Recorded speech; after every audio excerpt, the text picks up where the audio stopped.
ಹುಬ್ಬಳ್ಳಿಯಾದರೇನು ಭದ್ರಾವತಿಯಾದರೇನು ಬೆರಿಬೇಕು ನಾವು ಮೊದಲು ನಲಿದಾಡಲು.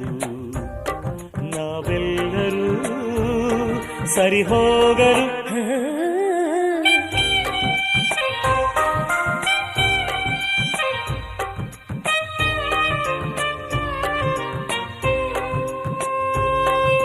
ಬೆಂಗಳೂರಲ್ಲಿ ಬೋಂಡ ಅಂದ್ರೆ ಆಲೂಗಡ್ಡೆ ಉಂಡೆಯಂತೆ, ಮಂಗಳೂರಲ್ಲಿ ಬೋಂಡ ಅಂದ್ರೆ ಎಳನೀರಿನ ಕಾಯಿಯಂತೆ.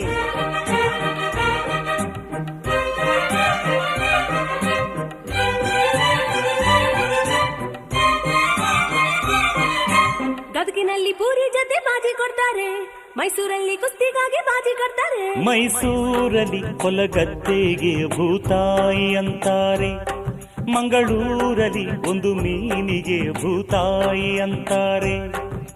ನಿಮ್ ಕಡೆ